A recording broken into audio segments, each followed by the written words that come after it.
welcome once again to the Statesman podcast. Thank you so much for joining us. I hope you're doing good. Today is another day to strike up another interesting conversation on the state of, politics, governance, and a whole lot of issues as we always have here. Today we'll be asking the question, who is more of the unifier among the top contenders for the number one seat? We always try to look at issues, current trends as it has to do with the politics of the day and all of that. So the question now begs for an answer in view of some of the recent comments we've heard from some of the, contenders and what Nigerians have had to say. Who is more of the unifier among these top contenders for the number one seat? And I'm joined today by Barrister Abubakar Ahmed Tanimu. He is a legal practitioner, a public affairs analyst, and so many things in one. Barrister, thank you so much for joining me. Thank you for having me. Always a delight. Yes. So, who is more of the unifier? Now, the reason why we have to ask these questions, because, it's been a while that Nigerians have had three contenders, or maybe we'll say four. But, out of these three people, you have them from the extract of the major ethnic groups in Nigeria, a Yoruba man, a Hausa, someone from the north, and then an Igbo man. And so that has divided a lot of people across these lines. Some would always say, well, Bola Ahmed Tinubu is a Yoruba bigot or jingoist.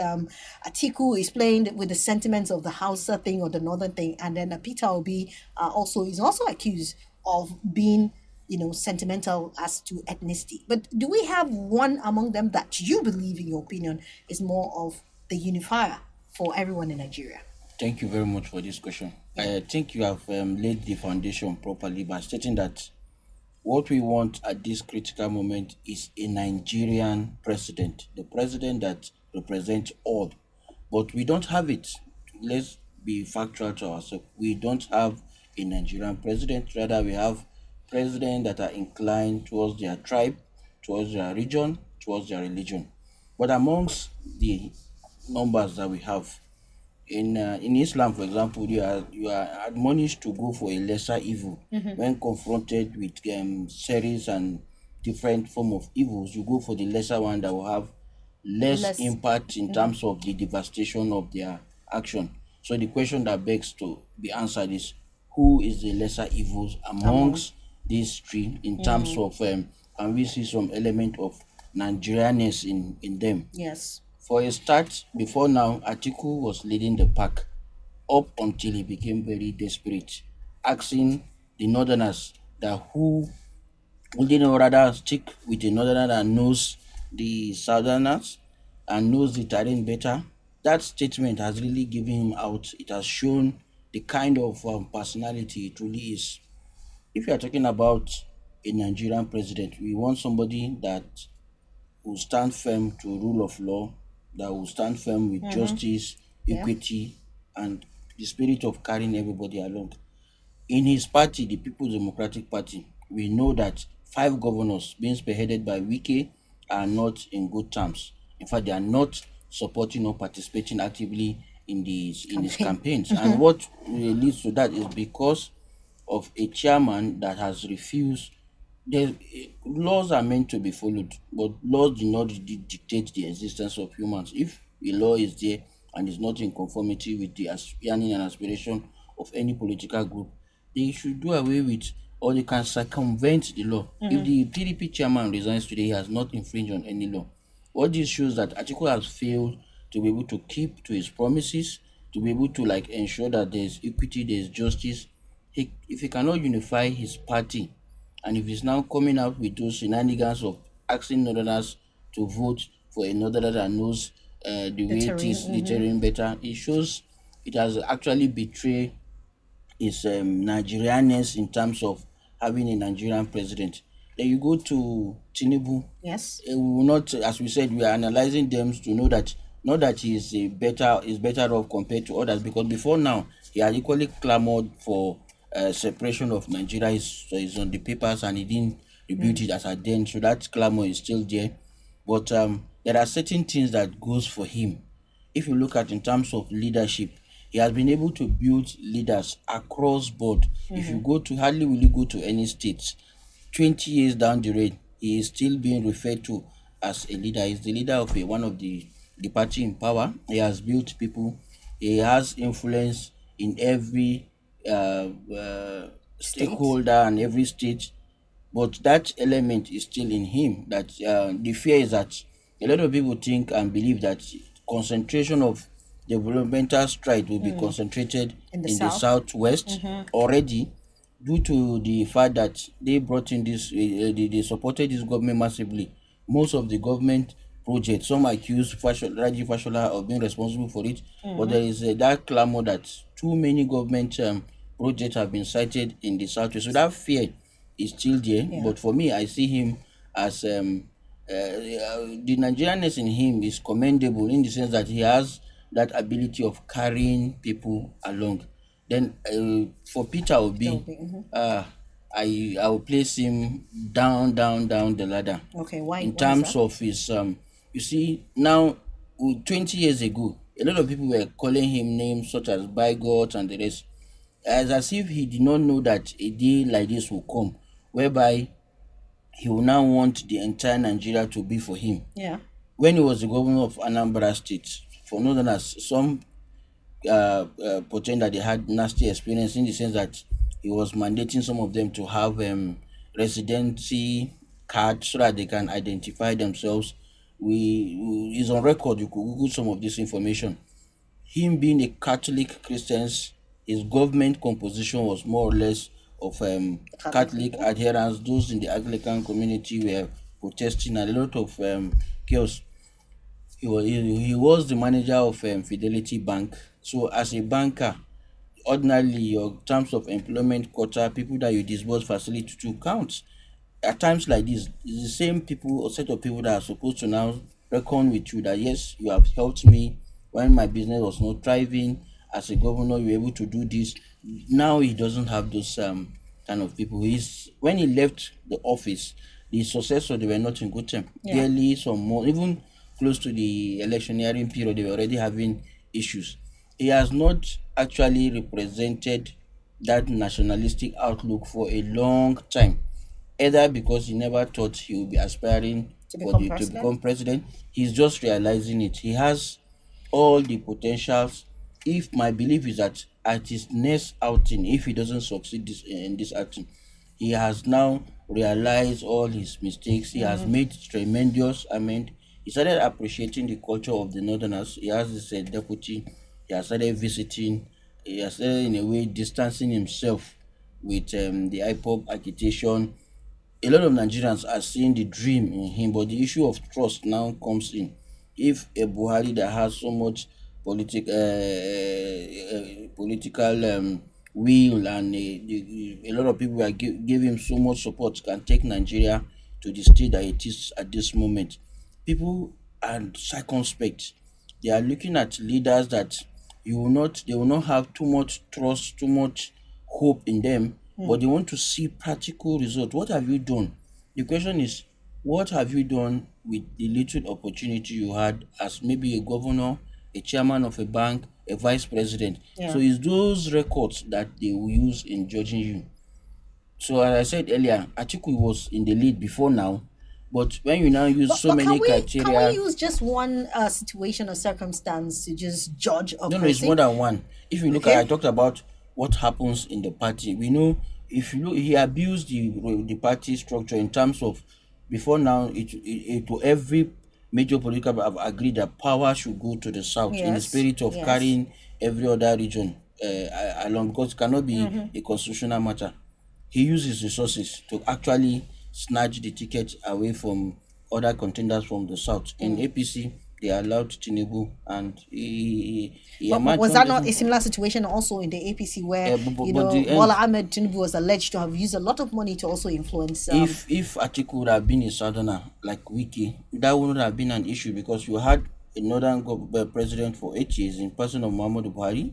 His tenure will be done by next year. yes, We expect that a southerner now should should continue. take over Atiku, now using his resources, he has gone against the gentleman agreement agreement. that power should rotate. But political A parties, will not do that because it's supposed to be a gentleman agreement. It's okay, not something that is documented. So it's based on understanding. The Northerners have had it for 8 years. Let it go to any credible candidate from the South.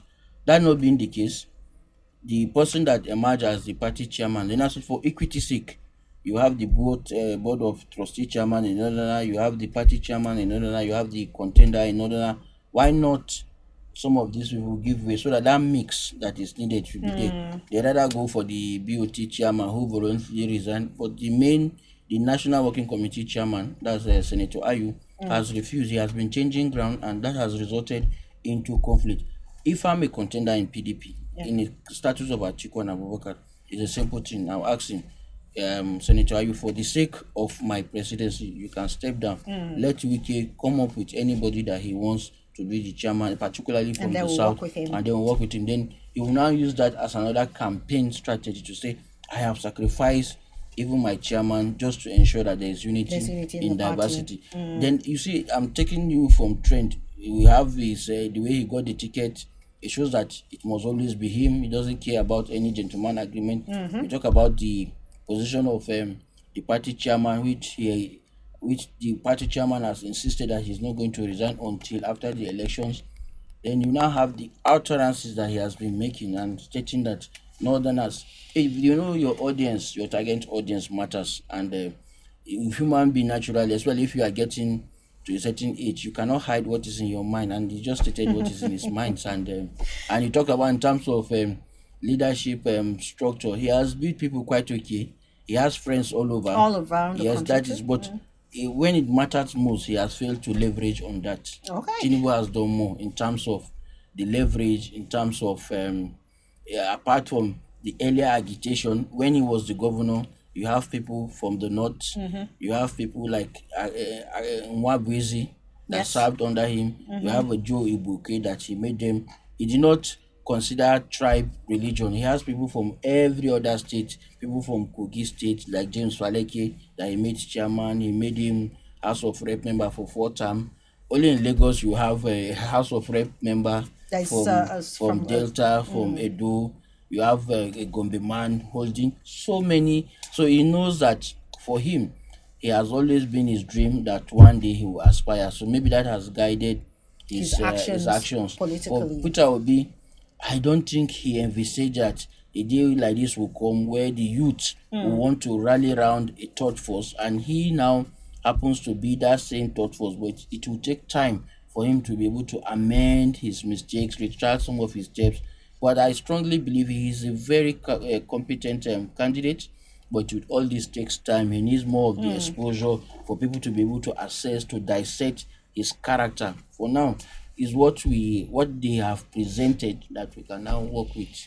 All right, we have to ask this question because it's very important. Because Nigeria is at a point in its life or survival that we cannot afford to have any leader come in and bring divisiveness among Nigeria, which is what is currently the status quo. Nigerians seem to be divided along ethnic lines, religious line, and it's driving us apart. Instead of us to see the development and the potentials of Nigeria being harnessed, it's further driving us apart. And so, 2023 election is a time for us to correct this mistake. Who do you think is the unifier among the top contenders? My guest actually has analyzed the situation based on antecedents and not just what he thinks. But we'll take this quick break, and then when we come back, we'll conclude on this discussion. Don't go anywhere. Still the Statesman podcast. My name is Swats.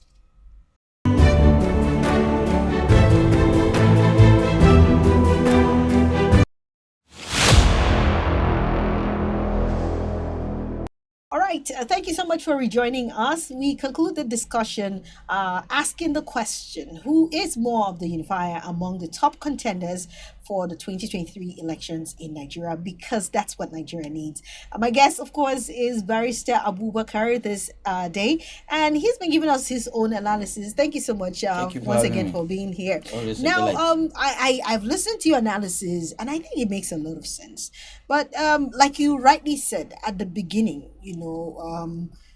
it's not as if we have saints. We don't. We need to choose from the lesser Lesser evil, evil. right? Yeah, Okay, absolutely. so now this is what I'm going to point out. I will be playing the devil's advocate here. Yeah. You said an Atiku has lost it because he was formerly in the lead, but based on some of the little happenings, whether at the party level and then the utterances recently when he went to addressed the Ariwa Forum in that town hall meeting, he has lost the lead. Bola Ahmed Tinubu, from your analysis, seems to be a little bit the one right now in the lead, based on the fact that you said he has a spread in terms of his political, Absolutely. what do you call it now? Coverage and Yes, coverage and antecedent. all of that. But then he is also one person who is famed to be like a godfather in the Southwest politics. He has a hold in some of this Southwest state. And we also remember at one point or the other in Lagos where there was a statement asking some Southeasterners to pack their bags and go and all of that. And Tinubu was a part of that. He was in Lagos and we didn't hear any statement from him, countering that. And then you also remember the NSAS thing where a lot of people say, well, this is one person that seemed to have supported all that happened within the NSAS. Do you still think, with all of this hanging, for the Jagaban, it still doesn't matter? It does. It does. In fact, you equally did not make mention of the Emilokon Exactly, the statement. They said Emilokon, it yes. is my turn, It it's is. Mhm. Yoruba's turn. As I said, all of them they have one thing. None of them can actually state that they are the unifier that we need because their antecedent is Yeah. desperation for power. Tinubu has made it clear, no matter what, he wants to be the president. For an Atiku, it's not about the interest of any other person, it's about his personal interest. He must be the president. An Obi would have been the different. An Obi would have been the touch. An Obi would have been the unifier. But because from initial, we've never had a prepared civilian president. It are either people that have been forced or people of circumstances. Goodluck Jonathan was not prepared. Buhari has vowed never to return and he was forced to come in. So most of them, they are not prepared. They did not plan for it. It's only by chance they become president. And Obi would have been the perfect candidate. But let me chip in that thing with Obi. Obi said that during his tenure as the governor of Anambra, he worked all through with commissioners of police that are from the north. And you know the dynamics. He could have easily said, "Well, I don't want this commissioner of police to be sent to my state," but he chose to work with them. His ADC and a couple of other people who he has pointed in the past, saying, "Well, these are people who are not even from my region, but I've had to work with them." That will not That's be not enough. completely enough because it's not within his choice. He can influence it, but the inspector general has the ultimate say on who becomes a commissioner in his state. He had other opportunities. The other opportunities that his lack of inclusiveness in his state. If the issue of bigotry can be taken up by even people in his faith, someone that is not a Catholic complaining that because I'm Anglican, you have excluded me from your life, it shows to the kind of his person. Then, if you now look at, he doesn't have friends across the north. Okay. For your position as a former banker, you should be able to have, just like me and you that went to ABU, you Yeah. know that we have friends across every state. You can simply call somebody from Port Harcourt, you can simply call, I know you have somebody in Bayelsa, I know you have somebody in Ogun, Oh yes. because the platform we went to provided us that opportunity. For him, he went to UNN. Most of his team has been south, and southeast. The little chance of him going to Lagos, he has not really, Nothing is because spread. nurses is spread, because he had never envisaged that one day he'll be vying For for the office for of. the office. So he's doing it now. I assure you, by his next outing, he must have realized some of these mistakes. He must have realized the need not to be quoting figures that are not it. He must have realized that for him to be a unifier, he must be sensitive to the feelings, to the yearnings, to the aspiration of all other people. He must learn to be more accommodating in terms of accepting other people's view. Then, if you recall the incidences like the one Erufai was talking about, that he was detained, it all happened, and it happened all in our presence. He would have done all those things he did differently if only he had had it in his mind that someday I'll be I'll vying for. become. So, ordinarily, as I said, Atiku was taking the lead, but his inner self, the rule, as the campaign unfolds, the real essence and their real self will start coming out. Coming They'll be out making statements, they'll be taking certain action that they cannot betray what is in in their their hearts and hearts. in their minds. You will see it, and as I said, None of them is a unifier. We are only making do with a lesser evil among all of among them. all of For a them. Tinubu, he has structure, and those structures are not people from his state, are not people that are only peculiar to his tribe. The structure we are talking about is not about his person. He has people across every state of the federation Okay. that are working closely with him, and they are going to form part of the government. He's already extending his hands to Erufai to be part of his government. He's already his DGs, Solomon Dalong, in all those who are going to form Yeah. critical stakeholders. So it will not be like the Buhari's government where you have few cabal, inner kitchen cabinet circumventing the whole processes, taking decision. This is somebody that we know has a structure for a long time, and is going to capitalize on that structure.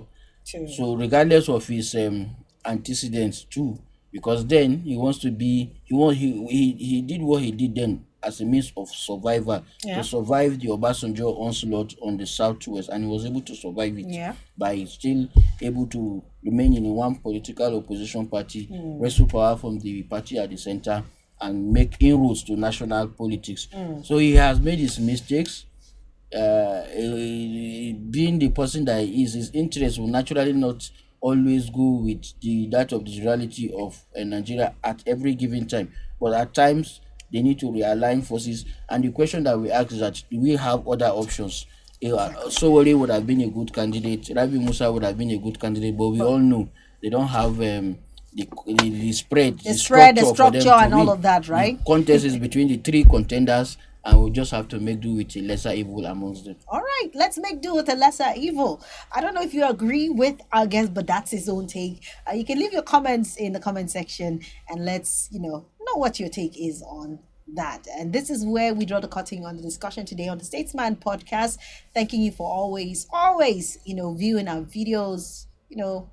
Like it, share, and subscribe, and you be a part of this interesting conversations whenever they come up. My name is Swat once again, and thank you, Barrister Booker, for Thank you for coming. having me. All right, I'll see you next time with another equally interesting conversation.